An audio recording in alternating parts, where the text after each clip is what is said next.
arm with gauze soaked with salt, then left him for 3 days lying in this no-man's land as the battle raged around him. Father had nothing to help relieve his pain. Only Kipling's poem If to fortify him, my grandmother's favourite. And so hold on when there is nothing in you except the will which says to them, hold on. He described the moment when they were finally able to come back and take him to hospital and unpack his wounds, taking out the gauze which had putrefied in the dirt and heat. But the moment his voice wavered was when he told us how they shot his wounded horse, the horse that Father believed had saved his life. At times I have felt as if I've been posted to the front line of human suffering. But one of the things that never ceases to amaze me is the resilience of the human spirit. I suppose Father was my first example. When he arrived back in England, Father was sent to a special hospital in East London, and my grandmother went to visit him. She'd never been to this area of London before, and it was quite difficult for her to find the money for the fare.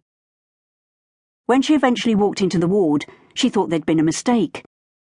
Father's face was covered in bandages, so still and so at peace that she thought she'd come all this way only to find him dead. She went over to his bedside, took his cold hand and started to pray.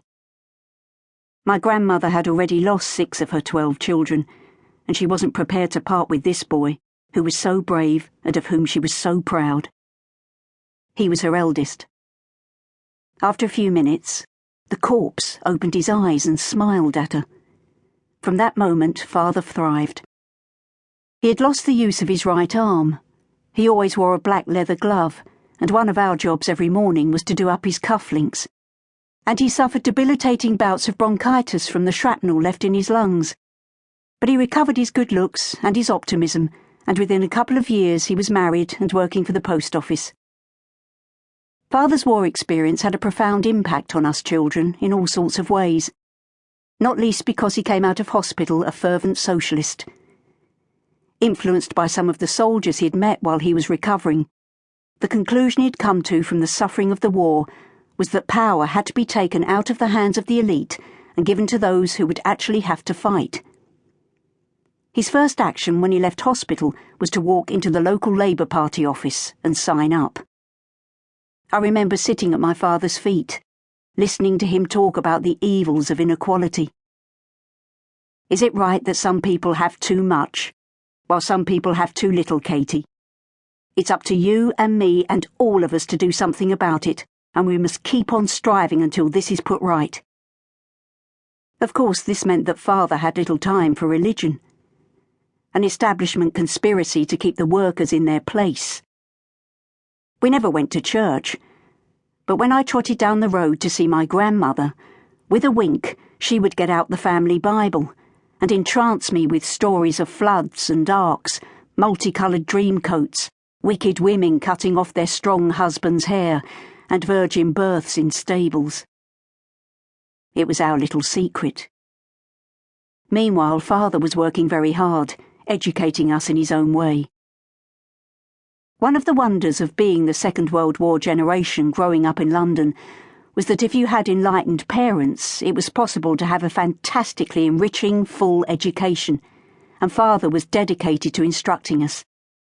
I was intimately acquainted with many museums, and frequently taken to watch Shakespeare at the Old Vic. Of course we had to sit up in the gods, but still, in a drab post-war London without television, that left quite an impression. I even remember Father taking me to see cricket at Lord's. My mother was quietly complicit in all this socialism and self-improvement. She taught us to read at an early age, and we grew up with a strong sense of right and wrong. She was a great household manager, highly organised and efficient, with complete knowledge and control of her household. She managed to work the household finances, so that although we were poor, we didn't feel it. There was always spare food, so that when friends and family popped round, she was able to set another place at the table. Father worked as hard as his fragile health allowed, but when he was laid up in bed with one of his frequent bouts of bronchitis, Mother took in sewing. My mother's controlled competence made the story of the way she fell in love with Father all the more puzzling. It seemed rather unlikely. Mother was not